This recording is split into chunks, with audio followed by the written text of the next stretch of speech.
Olá, tudo bem? Nós estamos vendo alguns gêneros da lista do vestibular da UEM e você sabe fazer uma carta aberta? Gente, começou com carta. Precisamos pensar na estrutura básica de uma carta. Claro que cada uma terá um objetivo específico, mas sabendo a estrutura básica, depois é só adaptar. Eu já disse em outro vídeo que há inúmeros exemplos dos gêneros em nosso meio. Mas cuidado, o contexto é o vestibular, então a proposta será fundamental. Ou seja, em uma carta é comum a assinatura. Se a proposta exigir uma assinatura, ela indicará o nome ou os nomes. Cuidado com a assinatura. Vamos lá. É uma carta pessoal? Não. É uma carta do leitor? Não. É uma carta aberta.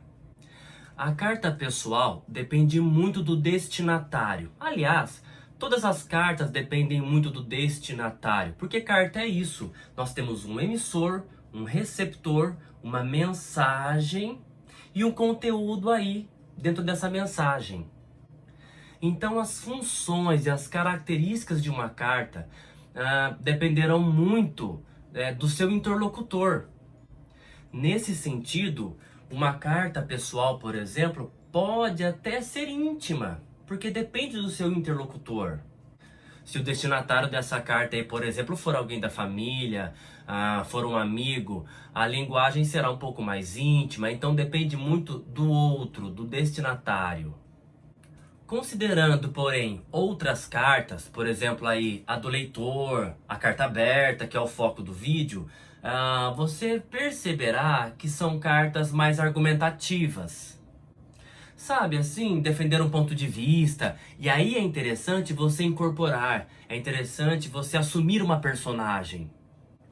A proposta pode pedir que você seja um pesquisador e que você comente uma notícia de uma revista científica. De repente, se fosse aí uma carta do leitor, por exemplo. Então você precisa assumir essa personagem.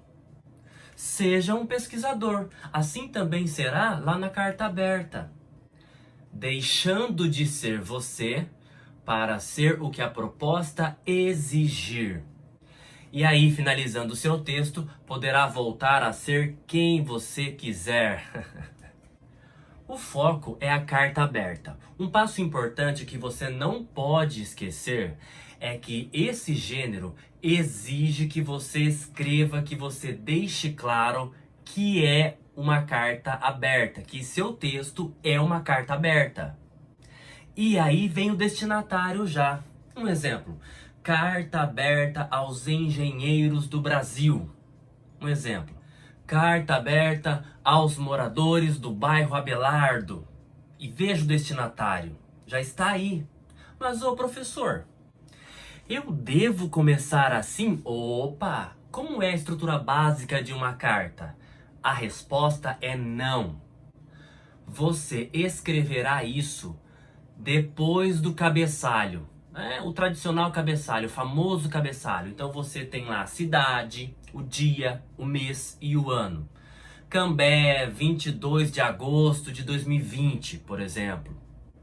Então você começará assim com o cabeçalho. Na sequência, logo abaixo ali, aí sim, carta aberta aos moradores de Cambé, carta aberta aos engenheiros do Brasil, carta aberta aos moradores do edifício X. E aí sim, então primeiro a data, o cabeçalho ali, né, cidade, dia, mês, ano.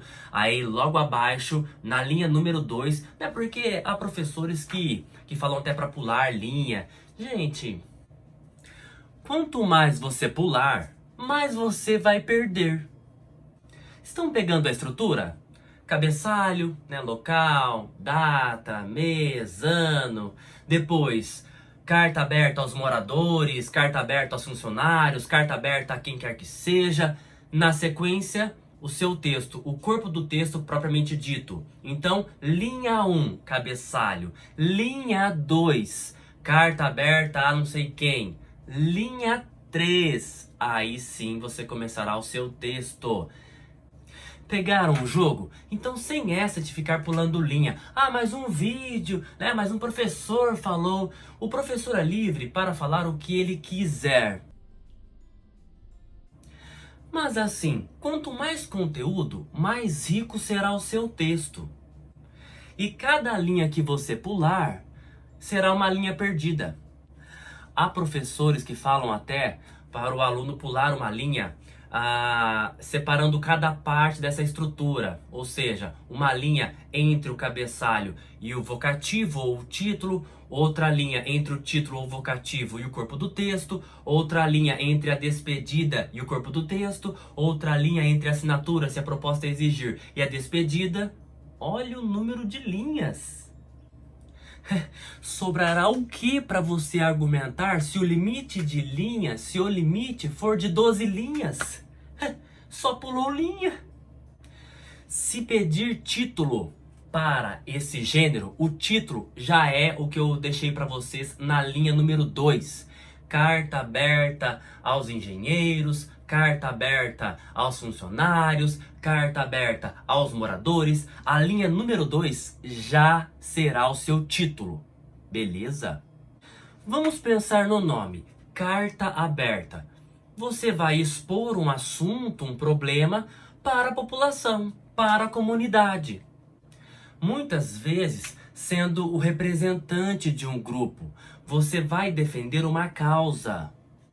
No texto, é interessante que você apresente a seguinte análise. Por que é importante pensar como você pensa? Ou melhor, como o grupo do qual você faz parte pensa. Você é membro de um grupo, você vai defender uma causa coletiva.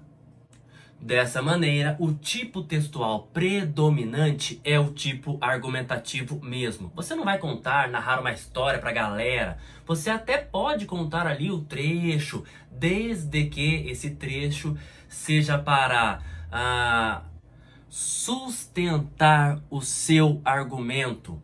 Então é mesmo um texto predominantemente argumentativo. Você precisa persuadir, convencer. As pessoas, após a leitura do seu texto, precisam desejar aquilo que você propôs. Todo texto tem um objetivo, e geralmente o objetivo de uma carta aberta é bem definido. Você precisa de uma solução para o seu bairro, para a sua cidade. Você criticará, solicitará, mas atenção, não é uma carta de solicitação, hein? Já até gravei um vídeo em relação a esse gênero. Mas uma solicitação poderá fazer parte da sua carta aberta. Então podemos dizer que já existe um caminho aí. Você vai apresentar um problema, pode ser aí um assunto, para depois criticar, exigir uma solução, questionar, conforme o que eu penso e, consequentemente, conforme o que o grupo pensa. Espere então, eu penso? Se sou eu, então é a primeira pessoa do singular, pronome eu. Mas eu faço parte de um grupo, então pronome nós, no plural, primeira pessoa do singular ou primeira pessoa do plural. Não, mas como assim?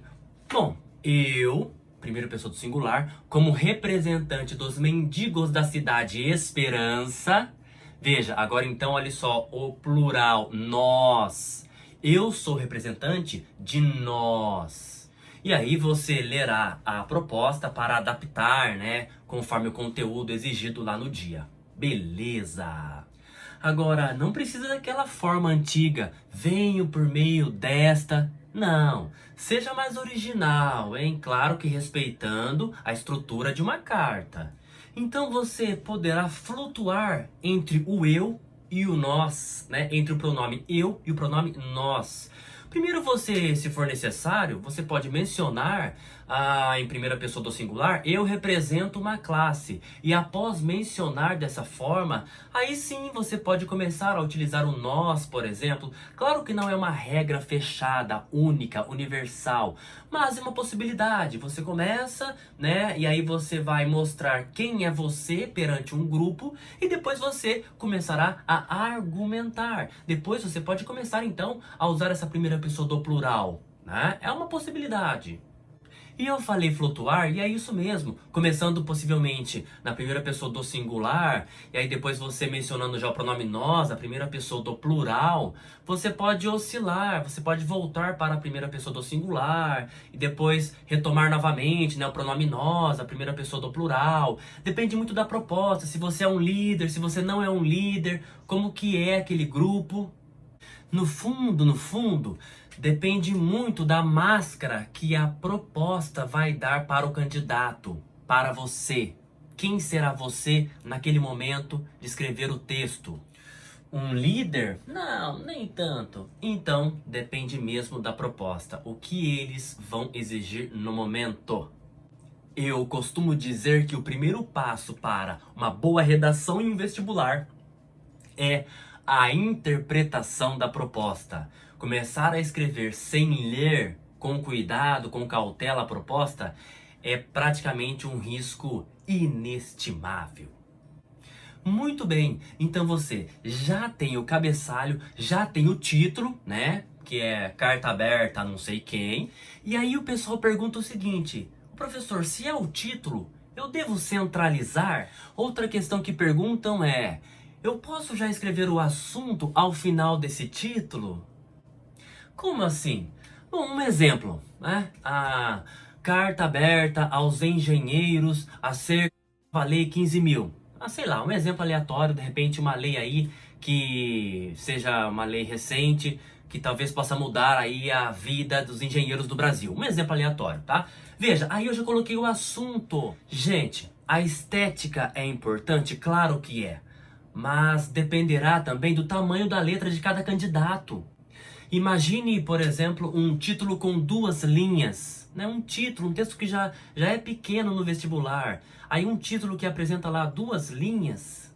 Eu não posso estabelecer uma regra universal porque cada aluno tem um tamanho de letra, tem um estilo de letra.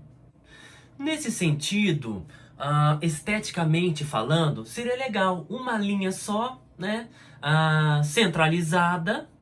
Mas assim, eu quero escrever o assunto também no título e vou então forçar, vou diminuir o tamanho da letra. Sabe, não dá pra forçar. E se você, naquele momento, um pouco nervoso, um pouco nervosa, você pode esquecer, talvez.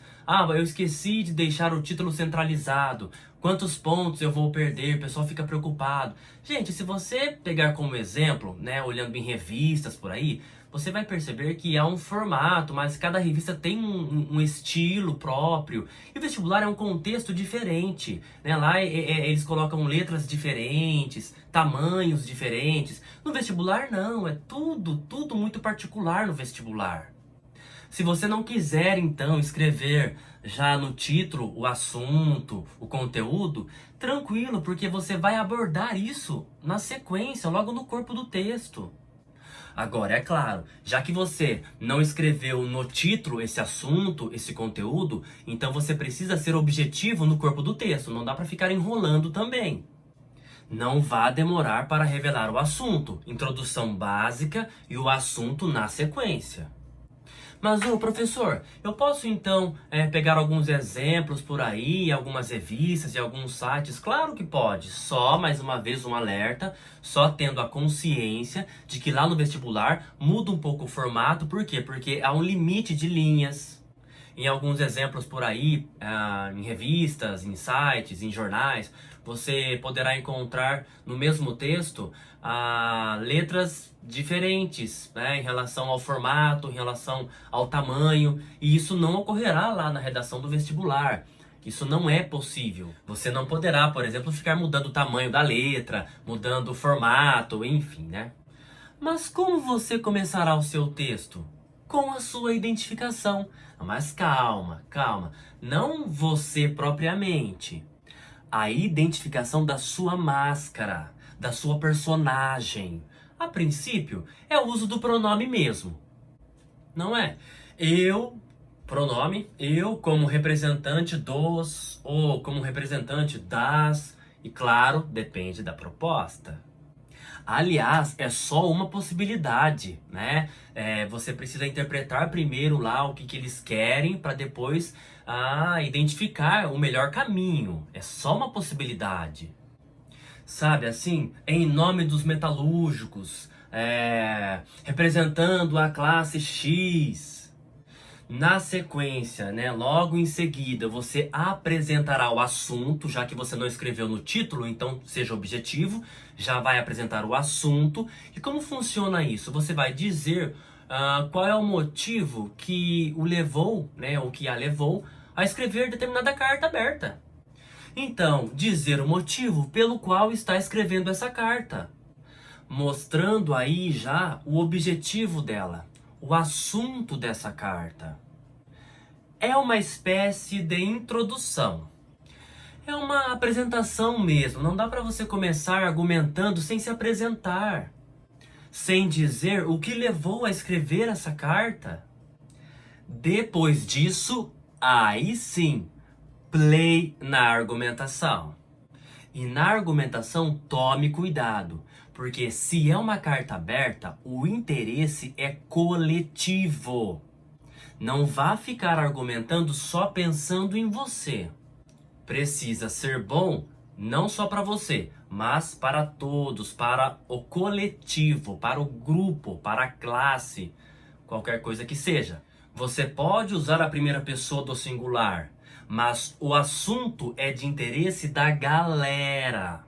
A defesa, né, desse ponto de vista, é da galera. Você, de repente, é um líder. Claro, o pronome eu, primeira pessoa do singular, pode aparecer eventualmente ali em algum momento. Mas olha só, eu defendo vocês aí, né? O grupo, o coletivo.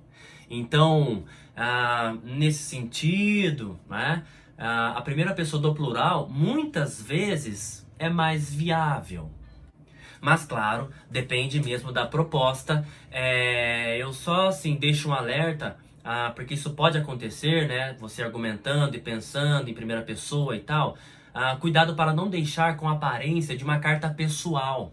É por isso que eu falo coletivo. Pense no coletivo, senão você começa a se perder em algum momento e pode ser que você se enrosque ali. Então cuidado com isso, tá? E assim, como o eu faz parte do nós, pensando em uma carta aberta, você sendo representante, é fácil, veja. Você pode falar dos problemas da sua rua, mas é claro que os moradores da sua rua aí também vão ficar interessados. Entenderam a dimensão de um problema coletivo? É algo que vai atrair mais de um, na realidade, um grupo mesmo. Se é, por exemplo, para eliminar os buracos aqui da minha rua, os moradores vão gostar. Claro que eu também, mas os moradores gostarão. Todos aqui ficarão felizes. Então veja, essa carta é uma carta pública. Pode ser para questionar, para criticar, para reivindicar. Pode ser até para alertar.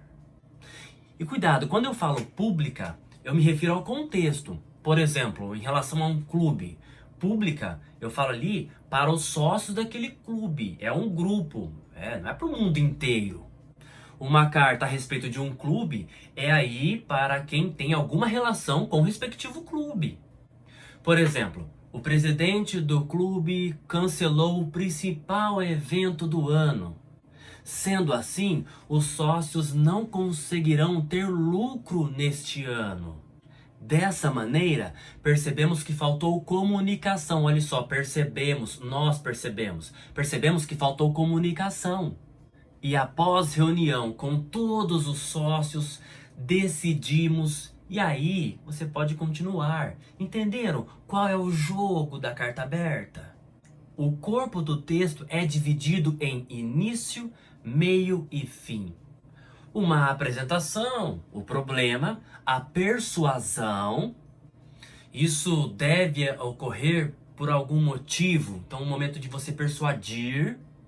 E o fechamento, a famosa conclusão. Olhe, se isso aqui ocorrer, veja como ficará tudo melhor. O que você espera disso?